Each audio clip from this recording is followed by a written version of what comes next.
The Dog That Stared, a 20-minute vigil that changed everything.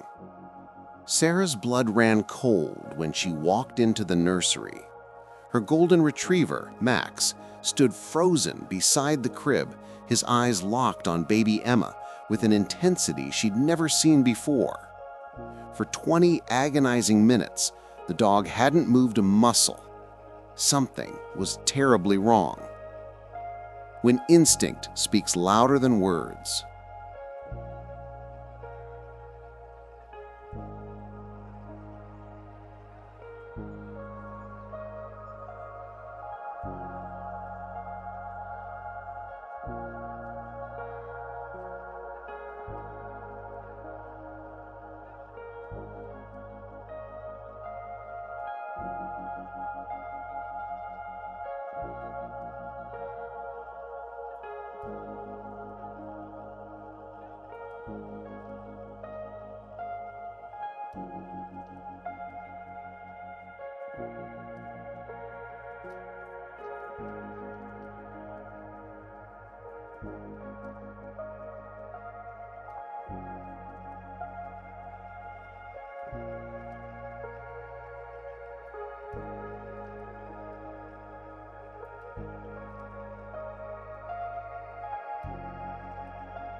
At the hospital, doctors discovered that Emma had developed a severe respiratory infection.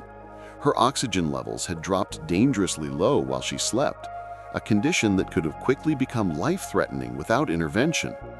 The infection had come on rapidly, with no obvious symptoms earlier in the day. Cases like this can progress incredibly quickly in newborns, the pediatrician explained to Sarah and David. Their respiratory systems are so delicate. The fact that you caught this when you did is extremely fortunate. But it wasn't fortune, it was Max. Dogs possess sensory abilities that far exceed human capabilities. They can detect subtle changes in breathing patterns, body temperature, and even chemical changes in the air. Max had somehow sensed that Emma was in distress long before any visible symptoms appeared. His unwavering stare wasn't aggression or confusion, it was focused concern. He was standing guard, refusing to leave his post until someone understood his message. The family stayed in the hospital for 3 days while Emma received treatment. Max remained at home, but according to neighbors who checked on him, the dog spent most of his time lying in the nursery, waiting for his little human to return. When Sarah and David finally brought Emma home, healthy and recovered, Max's reaction was immediate and unmistakable. His tail wagged furiously. He sniffed the baby carefully, his body relaxed and happy. Then he did something that made Sarah cry all over again. He gently licked Emma's tiny hand and curled up beside her carrier, finally at peace. A bond beyond words. The incident transformed the way Sarah and David viewed their faithful companion. Max wasn't just a pet, he was a member of the family who had proven his devotion in the most profound way possible. They reached out to local news stations to share their story, hoping to raise awareness about the incredible instincts of family dogs and the importance of paying attention to their behavior. The story went viral. People from around the world shared their own experiences of pets detecting illness, sensing danger, or alerting families to hidden threats. One woman wrote about her cat who wouldn't stop pawing at her breast. She eventually discovered a lump that turned out to be early-stage cancer. Another family shared how their dog had refused to let them enter their garage, where a carbon monoxide leak was later discovered. Our pets are more than companions. They're guardians with senses we're only beginning to understand. If your pet exhibits unusual behavior, trust their instincts. They might be trying to tell you something crucial. Share this story with every pet owner you know. Awareness saves lives. Max received recognition from several animal welfare organizations. He was given a special commendation for heroism by the local Humane Society and was featured on national television programs dedicated to extraordinary animals. But to Max, none of that mattered. His reward was simple. Emma was safe and his family was whole. Lessons from Max's story. What can we learn from Max's incredible act of vigilance? First and foremost, we must recognize that our pets are far more perceptive than we often give them credit for. When a normally calm animal suddenly exhibits unusual behavior, whether it's persistent barking, refusal to leave a certain area, or intense focus on a family member, we should investigate immediately. Second, this story highlights the critical importance of trusting our instincts as caregivers. Sarah knew something was wrong even before she fully understood what she was seeing. That intuitive response, combined with Max's clear distress, prompted her to look more closely at Emma's condition. Third, we must educate ourselves about medical emergencies, particularly when it comes to infants and children. Knowing the signs of respiratory distress, understanding basic first aid, and having emergency numbers readily available can make all the difference in critical moments. Today, Emma is a healthy, thriving toddler. She and Max are inseparable. The little girl's first word, appropriately enough, was dog. She follows Max everywhere, shares her snacks with him, much to her parents' dismay, and sleeps more soundly knowing her guardian is nearby. Max, now 7 years old, continues to watch over Emma with the same devoted attention he showed that terrifying afternoon. He's gentler with her than with anyone else, patient beyond measure as she learns to walk, talk, and navigate her world. And sometimes, when Sarah watches them together, Emma giggling as Max tolerates yet another toddler hug, or Max resting his head on her lap as she looks at picture books, she's overcome with gratitude for the dog who refused to look away. The bond between humans and animals is ancient and powerful. Max's story reminds us that love takes many forms, and sometimes the most profound acts of devotion come from those who never speak a word. Honor your pets, trust their instincts, and never underestimate the depth of their loyalty. Share this story to celebrate the animals that make our lives better, and sometimes save them entirely. Because sometimes standing still and simply watching is the bravest, most important thing anyone can do.